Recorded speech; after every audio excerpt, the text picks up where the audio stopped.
Chapter 13. Sally. Fear fills Tricunum. Wild and shrill pursuers are close behind her every step, her every turn. They are relentless. She darts around obstacles, determined not to be surrounded, shooting icy shards whenever possible. Blinded they are, yet still too many, and she has spread herself too thin. She dares not let loose anything that would harm her people. Her head feels split, her body weakens, and focus dulls. Wind rises, pouring through the branches as she sees soldiers and Hofjarians both in a chaotic dance. When the Nedenjars see her, she becomes their focus. She begins to picture Athaso telling her that lone wolves don't survive long without the pack. The pack, she thinks, running into a group attempting to flank her. I must collect them, she thinks, silently. With renewed strength, she becomes invisible, falls to the ground, and rolls out of their path. She then darts to the nearest soldiers, reappearing before him. Round everyone up, to the electric wall, surround them. The soldier agrees zealously, overjoyed that she chose him. One of the Nedenjars, stabbing aimlessly at the empty ground where she once was, catches sight of her. He abruptly shouts to the others, informing them of her whereabouts. Menacing, they come at her again, shielding their eyes, slashing down at any who stand in their way or imagined in their way. Some Nedenjars are slashed and hacked by their own kind. It is a raging rampage. When Tricunum turns invisible again, it triggers an intense pain in her cranium. The sensation is as if her brain is rubber band, being stretched too far in too many directions. Gripping her head with her loose hand, she bends over, knowing what she has to do. A spear tears through her side, shaving off the silk, her skin, and tissue. In great agony, she cries out. She becomes visible and releases the light bubble.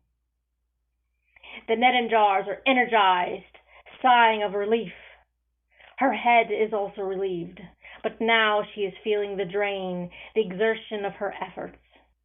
Nearby, a soldier rushes to aid and covers her with his shield in one hand and extends his other to her. It is not fatal, Lady Tricunum. Regrettably, you must get up. All is lost if you fall. You are our beacon of hope, he says.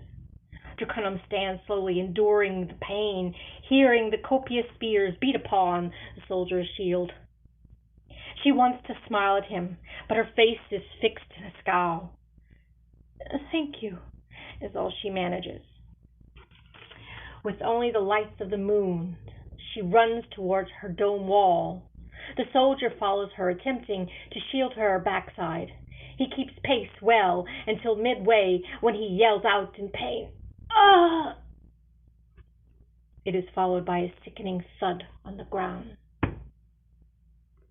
Tricunum becomes invisible immediately. She can't stop, though it pains her. Not even a glimpse does she spare him, though his loss weighs heavy on her heart.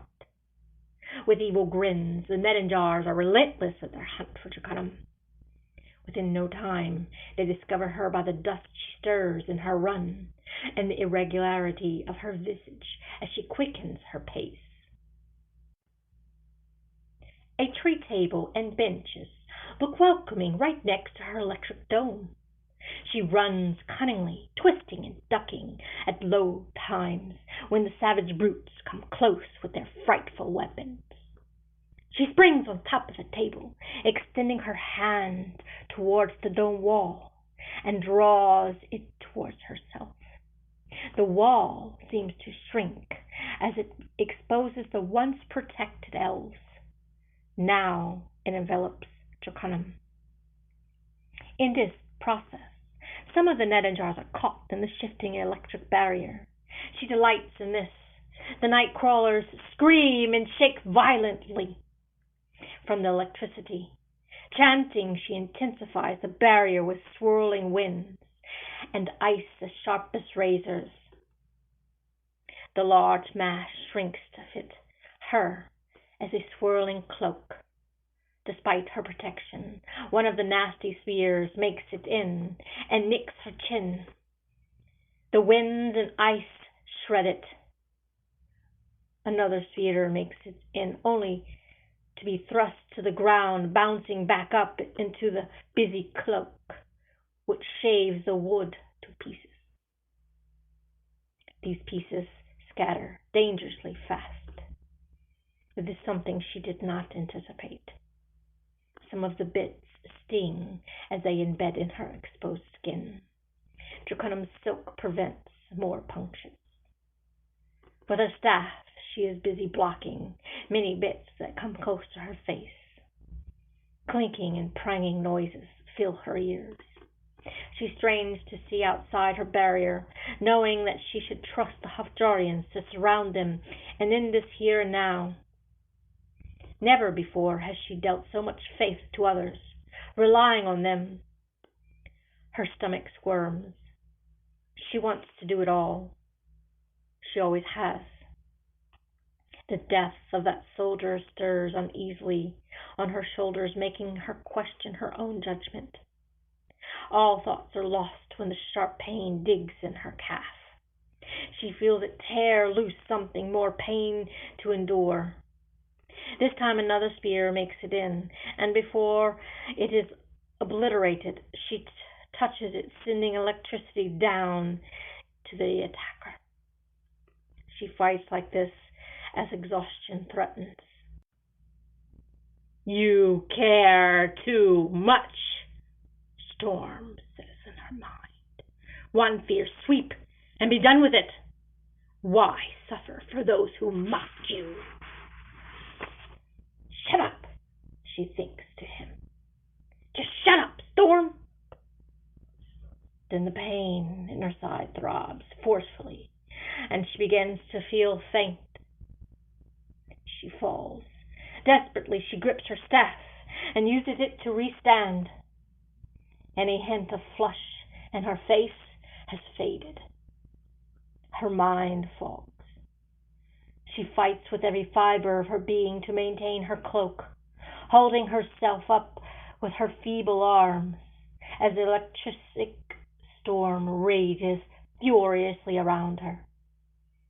Staring at the blurred figures, she focuses, but with no idea what is coming outside of her cloak. She manages to rise partially, leaning laboriously on her staff for support. She soon slips again, attempting to erect herself. She is near torpor. The shouting outside her cloak is incoherent. Her head droops involuntarily. Her hands tremble, listening to the shouting of the Hafjarians. Then there is nothing.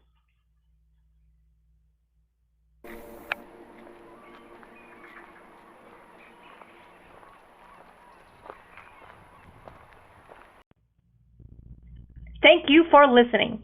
Glad you enjoyed that segment of Sally, Chapter 13. It is 13 out of 16, so lots more to come. Hello! My name is Deanne Terza Kellogg.